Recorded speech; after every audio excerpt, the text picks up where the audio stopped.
Buenas tardes, queridos hermanos y hermanas. Es un gran privilegio para mí, también para Ignacio, estar hoy con vosotros, acompañándoos en el culto. Es algo que deseábamos hacer ya desde hace tiempo. Lo que pasa es que siempre hay tantos compromisos, agendas tan llenas, pero hoy es el día de estar con vosotros. Agradezco mucho a vuestro pastor la invitación, Pastor Helios. También compartimos muy buenas experiencias en la facultad y es un placer tenerle también allí. Así que hoy, correspondiendo a vuestra amabilidad, pues también a su invitación, pues me siento muy honrado de poder traer el mensaje de la palabra. De estar hoy aquí en Taber, en San Sebastián de los Reyes, aunque bien lo sabe vuestro pastor, este año que está a punto de acabar, en verano tuve el privilegio de estar en la iglesia matriz, en San Salvador. Así que fue una gratísima experiencia también conocer allí al pastor, a Toby, a todo el cuerpo de liderazgo y también poder ver lo que Dios está haciendo en medio de su iglesia y de este hermoso país, porque realmente El Salvador es un hermoso país. Todos los vecinos, así que vine muy contento. También es verdad que fueron unos días muy intensos, pero muy contento de todo lo que pude ver, recibir y dar en el nombre del Señor. Bueno, pues estamos en los días previos a la Navidad. De hecho, toda la ornamentación, toda la decoración de la iglesia ya nos recuerda que estamos en estos días en los que celebramos el nacimiento de nuestro Señor Jesucristo. Las propias canciones que hemos cantado tienen como fondo motivos navideños. Hemos cantado himnos navideños. Bueno, está bien, porque no tenemos que dejarlo todo para el día de Navidad. O sea, claro que celebramos cada día del año el don que el Señor nos ha dado en Jesucristo. Por eso quiero invitaros a abrir vuestras Biblias en el Evangelio según San Juan, en el capítulo 1, versículos, donde leemos versículos 1 al 5 y también los versículos 14 y 18. Ponemos en pie. Es un texto todo él muy hermoso, muy profundo, pero vamos a detenernos en esta ocasión en estos versículos. Evangelio según San Juan, capítulo 1, versículos 1 al 5 y versículos 14 y 18. Dice así: en el principio era el Verbo, y el Verbo era con Dios, y el Verbo era Dios. Este era en el principio con Dios. Todas las cosas por Él fueron hechas, y sin Él nada de lo que ha sido hecho fue hecho. En Él estaba la vida, y la vida era la luz de los hombres. La luz en las tinieblas resplandece, y las tinieblas no prevalecieron contra ella. Versículo 14 nos dice: y aquel Verbo, este Verbo que se nos dice en el versículo 1, era con Dios y era Dios, y aquel Verbo fue hecho carne, y habitó entre nosotros, y vimos su gloria, gloria como del unigénito del Padre, lleno de gracia y de verdad. Versículo 18, a Dios nadie le vio jamás. El unigénito Hijo, que está en el seno del Padre, Él le ha dado a conocer. Oramos al Señor. Señor, al igual que hemos entrado en este lugar con actitud de alabarte, de ofrecerte nuestra adoración, una adoración que nazca de lo profundo de nuestros corazones y que sea agradable a ti, también ahora nos disponemos a exponer tu palabra y a recibirla, hacerlo con reverencia, con humildad, sabiendo que es palabra santa, Señor, palabra inspirada tuya, cada una de estas palabras para nosotros hoy, para recordarnos lo que tú hiciste por nosotros, para fortalecernos en nuestra fe, para continuar nuestro compromiso siguiendo a Jesús. Por lo tanto, permite que también este mensaje que ha de ser predicado cumpla la tarea para la cual ha de ser hecho, Señor. Que pueda llegar a cada uno de nosotros, que tu Espíritu Santo lo aplique en nuestros corazones, en nuestras mentes, conforme a tu propósito. Pedimos en el nombre de Jesús. Amén. Podemos sentarnos. Pues el título de este mensaje es Navidad, de la gloria a la cruz. Bueno, ahí parece que el título va a estropearlo todo. Navidad, pero si estamos ahora celebrando con gozo el nacimiento de Jesucristo, estamos hablando de gloria y tenemos también que hablar de la cruz. Sabéis que a través de los siglos, desde que Jesucristo nació en Belén, en Judea, hace más de 2000 años, se han dado muchas explicaciones para intentar comprender en nuestras limitadas comprensiones el hecho de la Navidad. cómo es que Dios se hizo hombre. Cómo es que Dios, siendo Dios, quiso hacerse hombre, mujer, por supuesto, en ese concepto hombre estamos todos incluidos, hacerse como nosotros. Bueno, algunos pensadores del pasado dijeron que de alguna manera Dios quiso experimentar nuestra condición humana. Que Dios nos había creado, somos criaturas de Dios, y Dios quiso de alguna manera sentir lo que sentimos sus criaturas. Bueno, es una idea un tanto imaginativa, pero lo cierto es que es como que Dios estuviese insatisfecho consigo mismo. Es como si Dios intentase experimentar lo que somos nosotros para sentirse bien consigo mismo. Y Dios no es así. Dios es perfecto. Dios es perfecto. Por lo tanto, no tenía ninguna necesidad de hacerse como uno de nosotros, para comprendernos, para entendernos y para amarnos como Él lo hace. Otros dicen que Dios lo que quiso con la Navidad es compartir nuestra humanidad para que nosotros pudiésemos compartir su divinidad. Como veis, esto es un concepto que viene del mundo del paganismo. Los seres humanos de la antigüedad, de alguna manera, querían ser como Dios. Ya en el principio de todas las cosas, tal como se nos relata en Génesis, ¿cuál fue la tentación que la serpiente ofreció a Adán y Eva? Si hacéis esto, si coméis del árbol, de la fruta del árbol prohibido, seréis como Dios. Y esto está innato a la condición humana. Queremos ser como Dios. Entonces, dicen algunos, pues Dios quiso compartir con nosotros su divinidad. Bueno, lo que Dios quiere compartir con nosotros es su gloria. Es su gloria. Por eso hizo lo que hizo, viniendo a la tierra para redimirnos del poder del pecado y de la muerte, y para que compartamos su gloria.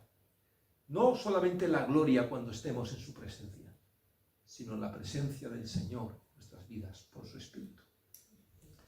Los cristianos que vivieron en el antiguo Imperio Romano, sabéis que la lengua que utilizaban todos los pueblos del imperio era el latín. Ellos en el siglo IV de nuestra era acuñaron una palabra en latín de la cual viene la palabra Navidad. La palabra fue nativitate. Ya hablo del siglo IV. No busquéis esta palabra en la Biblia, no está ahí. Pero de alguna manera aquellos cristianos quisieron recoger en esta palabra el profundo significado de la Navidad, nativitate. ¿Sabéis qué significa la palabra nativitate? Nacimiento de la vida para ti. Nacimiento de la vida para ti. De alguna manera, Dios estaba dándonos un nuevo comienzo, una nueva oportunidad.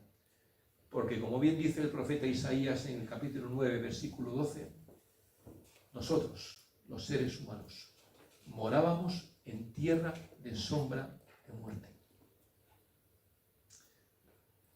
Esa palabra, sin duda, hasta aquí nos ha acompañado.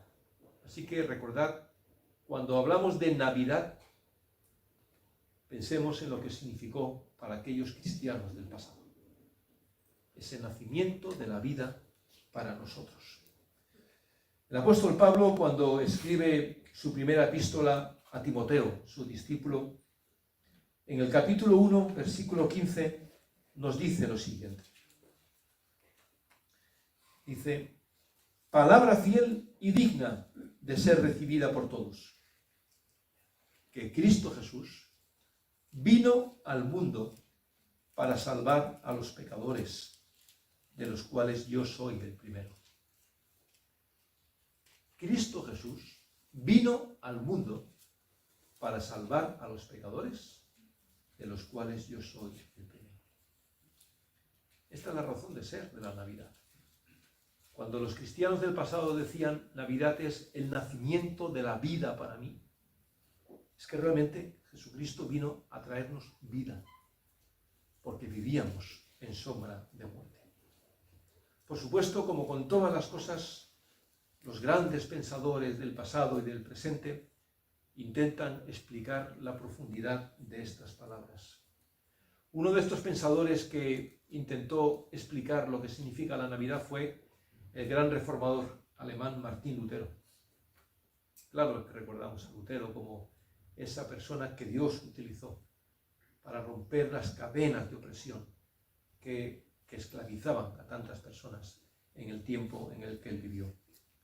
Él, cuando pensaba en la Navidad, lo hizo hablando de la teología de la gloria y la teología de la cruz.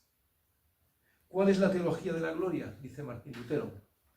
Pues es esa teología que pretende ver a Dios como nosotros queremos verle. Es decir, es una teología que de alguna manera intenta encasillar a Dios en nuestros conceptos. ¿Qué es lo que esta teología ve en Dios? Bueno, pues ve a Dios en su poder, en su gloria, en su grandeza, y por supuesto que esto tiene que ver con la naturaleza de Dios. Dios es el que es, el eterno, omnipotente, omnisciente. Son todos los atributos que la Biblia nos dice acerca de Dios. Pero dice Martín Lutero, así es como nosotros vemos a Dios. Y así es como quisiéramos que se hubiese revelado a nosotros, en poder, en grandeza, en gloria. Pero claro, nos dice el gran reformador, esto es hacer a Dios a nuestra propia imagen. Querer que Dios sea como nosotros queremos que sea. Por eso, frente a la teología de la gloria, Martín Lutero propuso la teología de la cruz. De ahí el título, de la gloria a la cruz. Porque la teología de la cruz nos invita a ver a Dios no donde nosotros quisiéramos verle, ni como nosotros quisiéramos que fuese, sino ver a Dios donde Él se ha revelado a nosotros. Y como se ha revelado a nosotros. ¿Y cómo se ha revelado Dios a nosotros? En el pesebre, en un pesebre de Belén, una aldea perdida cerca de Jerusalén, y en la cruz del Calvario. Y ahí es donde Dios se manifiesta a nosotros en debilidad, en sufrimiento, en escándalo. Y esto, como bien sabéis, rompe todos nuestros conceptos. No es el Dios de gloria que imaginábamos que se iba a revelar igualmente en gloria, sino que se ha revelado a nosotros de la manera más humilde, más contradictoria que nosotros pudiéramos imaginar. Pero así es como Dios ha querido revelarse a nosotros. No se ha ajustado a nuestros preconceptos, sino que ha roto todos nuestros esquemas. Y al hacerlo de esta manera, Dios puede alcanzar a toda la humanidad. Dice el apóstol Pablo a Timoteo, Cristo Jesús vino al mundo para salvar a los pecadores. Y nos preguntamos, ¿pero necesitamos ser salvados de algo? ¿Los seres humanos necesitamos ser salvados de algo? ¿Vino Dios para hacer algo que no necesitábamos? Porque eso lo dicen hoy muchas personas. Para que Dios vino a nosotros en Jesucristo. Pues si estábamos bien. Estábamos bien, eso dicen algunos. Pero no es esto lo que dice la Biblia. No estábamos bien. Porque Dios en Jesucristo vino a salvarnos de nuestra injusticia, de nuestro pecado, que nos mantenía esclavizados. 700 años antes, fijaros, 700 años antes del nacimiento de Jesucristo, el profeta Isaías elevó una oración a Dios, que quedó recogida en el libro que lleva su nombre, en el Antiguo Testamento. Y dice así Isaías al Señor, en el capítulo 64, versículos 5 y 6. Señor, he aquí, tú te enojaste porque pecamos. En los pecados hemos perseverado por largo tiempo. Y se pregunta Isaías, ¿podremos acaso ser salvos? ¿Podremos acaso ser salvos? Porque todos nosotros somos como suciedad, y todas nuestras justicias como trapo de inmundicia.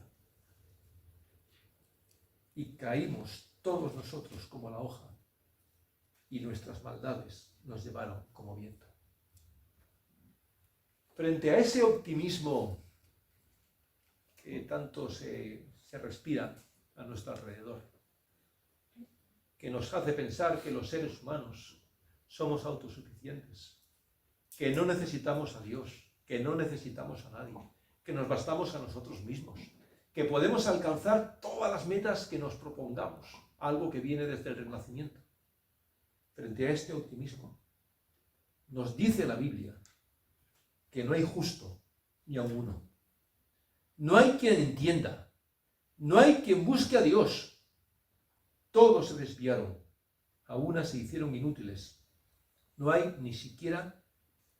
quien haga lo bueno, no hay ni siquiera uno. Esto ya lo dijo el salmista en el Salmo 14, versículos 1 al 3. Y el apóstol Pablo recuerda las palabras del salmista en la epístola a los Romanos, capítulo 3, versículos 10 al 12. La pregunta de Isaías sigue estando hoy presente. ¿Podemos acaso ser salvos siendo injustos, siendo, como dice Isaías, como trapo de inmundicia, como hojas que lleva el viento? ¿Podemos ser salvos? La respuesta de Dios es sí, podemos ser salvos. Salvos del poder del pecado, por Jesucristo, nuestro Salvador. Por eso Jesucristo vino al mundo, para salvar a los pecadores. Primeramente, del poder del pecado que mora en nosotros. Ese pecado que tiene que ver con nuestra naturaleza. Somos lo que somos. No hay justo ni aun uno. Ni siquiera las personas más buenas que podemos conocer son justas. Por eso Cristo Jesús vino al mundo. Pero claro, Él también vino para salvarnos del justo enojo de Dios por nuestro pecado. El apóstol Pablo en la epístola a los Romanos, capítulo 1, versículo 18, nos dice que la ira de Dios, el enojo de Dios, el juicio de Dios, se revela desde el cielo contra toda impiedad e injusticia de los hombres que detienen con injusticia la verdad. El apóstol Pablo, que vivió en el primer siglo de la era cristiana, vio mucha injusticia y mucha maldad. Tremendamente. ¿Qué hubiera ocurrido si Pablo viviese en el siglo XXI? El panorama no ha cambiado nada. La ira de Dios se revela contra toda injusticia e impiedad de los hombres, porque esto es lo que prevalece. Ahora, Dios podía dejarnos bajo su ira, podía habernos dejado bajo su enojo, que sufriésemos las consecuencias de nuestro pecado, ya que escogimos apartarnos de él. Pero la palabra de Dios, a través del apóstol Pablo de nuevo, escribiendo a los romanos en el capítulo 5, versículos 8 y 9, nos dice que a pesar de esto, a pesar de toda nuestra injusticia e impiedad, a pesar de que detenemos la verdad, a pesar de todo eso, de que somos pecadores, Dios muestra su amor para con nosotros, en que siendo aún pecadores, somos lo que somos, siendo aún pecadores, Cristo murió por nosotros. Pues mucho más, estando ya justificados en su sangre, por Él, y subrayo, solo por Él, seremos salvos de la ira de Dios. Amén. La justa ira de Dios, que se revela, no lo olvidemos, se revelará y se revela contra toda injusticia e impiedad. Que nadie piense que pueda hacer lo que quiera y que no dará cuenta a Dios de ello, porque lo va a hacer. Así lo afirma la palabra de Dios. Pero Cristo vino a salvarnos de la ira de Dios, contra toda impiedad e injusticia. Porque Dios aborrece el pecado, pero ama al pecador. Ama al pecador. Por eso vino Jesucristo a salvarnos. También lo hizo para salvarnos del poder de la muerte. La muerte nos aterroriza. La muerte nos acompaña a nuestro alrededor. Todos tenemos seres queridos, familiares, amigos, personas, hermanos en la fe, que hoy están con nosotros, que un día dejan de estar. Y nosotros mismos seguiremos este camino. Porque la paga del pecado, lo dice el apóstol Pablo en Romanos capítulo 6, versículo 23, porque la paga del pecado es muerte. Y si no hay justo ni a uno, no hay ni siquiera uno, la muerte nos alcanzará a todos. La paga del pecado es muerte. Mas la dádiva de Dios es vida eterna en Cristo Jesús, Señor nuestro. Todos nosotros recorreremos el camino que transcurre por la muerte. Pero recordemos esto. La dádiva de Dios es vida eterna en Cristo Jesús, Señor nuestro. Jesucristo arrebató a la muerte su poder. Ya no tiene poder sobre nosotros. La muerte nos podrá quitar la vida. Nos podrá quitar lo que más amamos. Pero no podrá quitarnos la vida que Dios ha prometido a los que le aman. Amén. No podrá hacerlo. ¿Y por qué no podrá hacerlo? Porque lo dice también el apóstol Pablo con unas palabras maravillosas. Sorbida es la muerte en victoria. El lema para el próximo año es: sorbida es la muerte en victoria. Y dice: ¿dónde está, oh muerte, tu aguijón? ¿Dónde, oh sepulcro, tu victoria?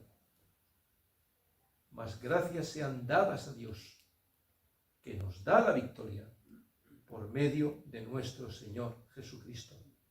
Primera de Corintios, capítulo 15, versículos 54, 55 y 57. Sorbida es la muerte en victoria. Lo que más tememos los seres humanos es la muerte. Es nuestro enemigo final. Pues recordemos lo que dice la palabra de Dios. En Jesucristo la muerte está vencida. Porque en la cruz, precisamente en la cruz, es donde Dios, Jesucristo, arrebató a Satanás el poder de la muerte. Ya no puede sojuzgarnos. Ya no puede humillarnos y esclavizarnos con ella. No le pertenece ese poder. Ese poder solamente lo tiene Dios. Y Jesucristo vino a salvarnos no solamente del poder de la muerte, sino de la condenación, de la eterna separación de Dios, que es el castigo que merecen nuestros pecados. El mismo Señor Jesucristo dijo a los que lo escuchaban: el que oye mi palabra y crea al que me envió, tiene vida eterna. No que tendrá vida eterna, tiene vida eterna. Y no vendrá condenación, mas ha pasado de muerte a vida. El que oye mi palabra y cree al que me envió, ya no tiene condenación. Ha pasado de muerte a vida. Esto lo leemos en Juan capítulo 5, versículo 24. Y el apóstol Pablo dirá: ninguna condenación hay para los que están en Cristo Jesús, los que no andan conforme a la carne, sino conforme al Espíritu de Dios. No vivimos bajo condenación. No hay una espada de Damocles sobre nosotros, siempre amenazándonos. No vivimos en la incertidumbre de que hoy estoy en gracia, mañana no lo estaré. ¿Soy salvo? No soy salvo. Cree lo que dice la palabra de Dios. Ninguna condenación hay para los que están en Cristo Jesús. ¿Estás en Cristo Jesús? Pues no hay ninguna condenación para ti. No la hay. Nada te va a reclamar Dios. Porque lo que va a reclamar lo va a hacer en la sangre de Jesucristo, vertida por todos nosotros para el perdón de los pecados.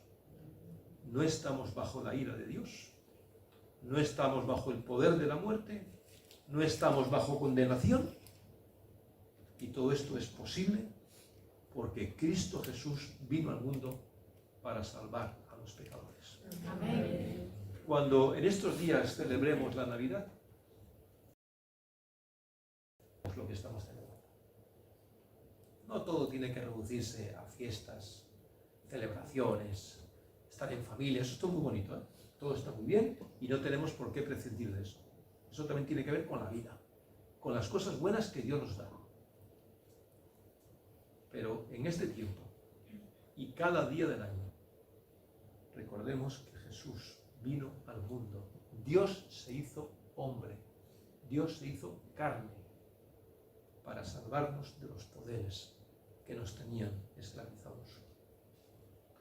Un pastor evangélico español, en este caso ya con el Señor, escribió que si Cristo no hubiera venido al mundo, Dios seguiría siendo una vaguedad.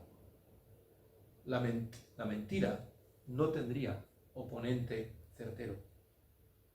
La sentencia de muerte sería irrevocable y la esperanza de vida eterna pasaría a ser solamente una ilusión o un sueño de alucinado.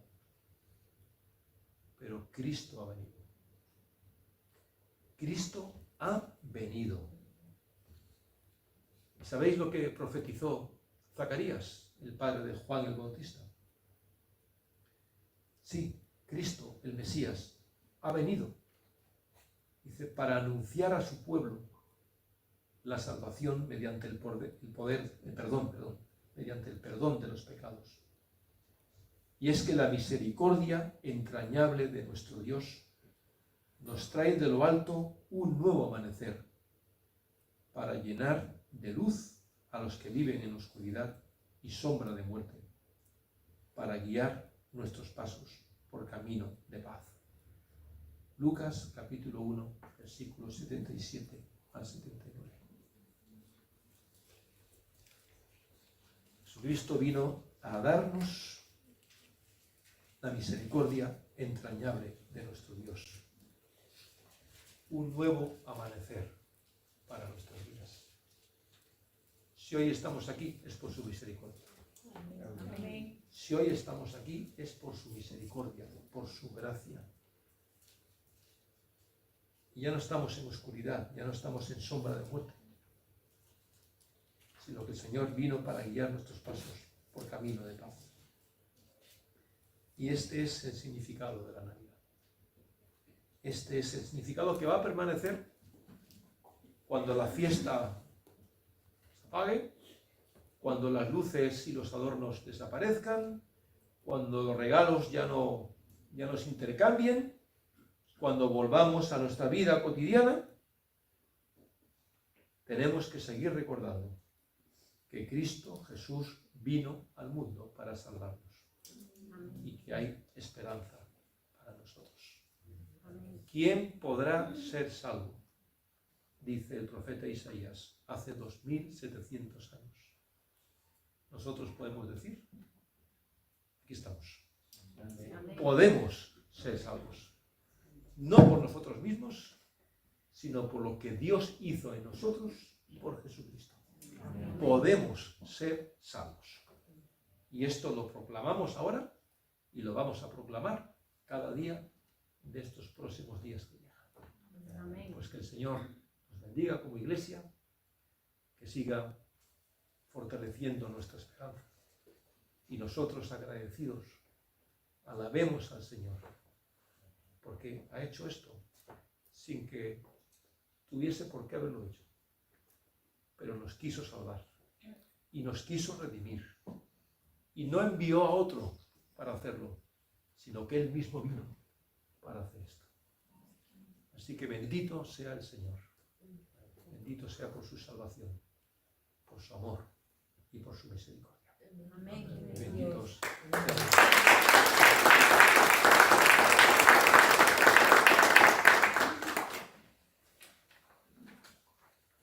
Hermanos y hermanas, este soy yo. Muchas gracias.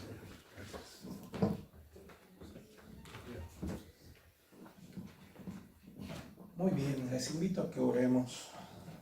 Señor, una vez más, te damos las gracias por tu palabra. Te damos las gracias por el predicador que nos ha transmitido tu mensaje. Qué buenas noticias las que nos das. Saber que no hay más condenación, porque tú enviaste a tu Hijo a morir por nosotros. Enviaste a este mundo para darnos vida y esperanza. Señor, esa esperanza que el mundo tanto necesita. Nosotros hoy ya contamos con ese perdón. Ya contamos con esa esperanza, Señor. Pero pretendemos y queremos que este mensaje de salvación pueda llegar a muchas más personas. Y es por eso que queremos extender la invitación. Por si hubiera alguien acá en medio de nosotros, por si alguien que está siguiendo la transmisión ve la Navidad como el mundo la ve, de fiesta, luces, comida, reuniones, pero la Navidad es mucho más que eso. Si hubiera alguien en esta mañana acá con nosotros, te pedimos, Señor, que tú puedas tocar sus corazones.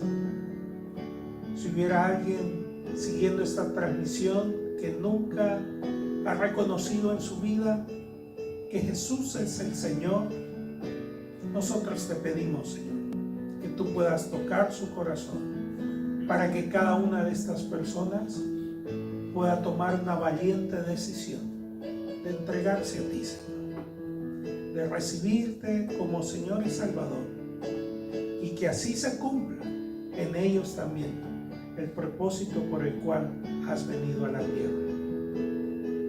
Señor, queremos invitar a todas estas personas y queremos conducirlas con una oración. Y antes, Señor, queremos cantarte esta alabanza. Si usted se sabe esta alabanza, por favor, acompáñenos a cantar. Gracias por la cruz, oh Dios, el precio que pagaste por mí, llevando mi pecado allí, sublime amor, tu gracia me salvó.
es el Señor.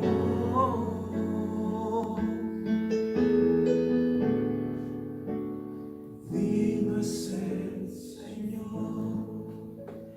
Y así con una actitud de oración, con los ojos cerrados, con los ojos inclinados, queremos invitar a los amigos y a las personas que nunca han tenido un encuentro con nuestro Señor Jesús, a que en esta tarde puedan abrir su corazón y recibirle como el Señor de sus vidas.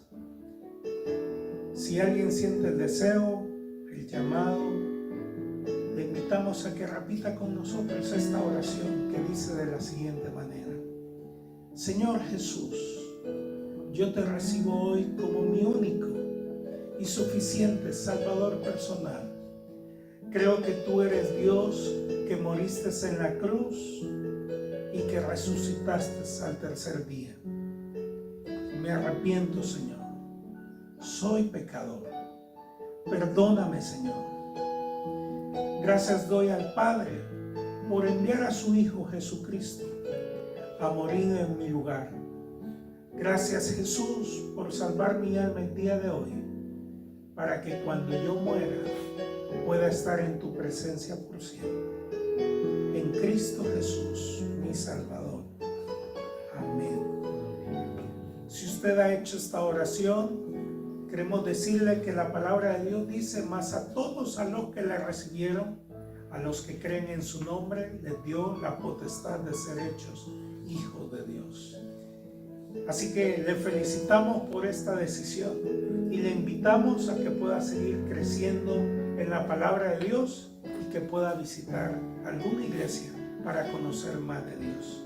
Y a todos nosotros nos despedimos con una oración. Señor, muchas gracias por permitirnos estar un domingo más reunidos en tu casa. Gracias, Señor, por las cosas que has permitido, por todas las bendiciones que has traído a nuestras vidas. Y gracias, Señor, porque hemos estado en este lugar recibiendo las buenas noticias, el mensaje de salvación, la Navidad, Señor, de la gloria a la cruz, Señor. Señor, nos llevamos este mensaje en nuestros corazones para agradecerte todos estos días, Señor, de la obra que hiciste hace más de 2000 años, Señor, y que ahora se cumple en cada uno de nuestros corazones. Señor, una vez más, gracias por el predicador. Te pedimos que le bendigas, que le guardes, así como a cada uno de nosotros. Despídenos con tu paz y con tu bendición. En el nombre de Jesús. Amén y amén. Le damos un fuerte aplauso.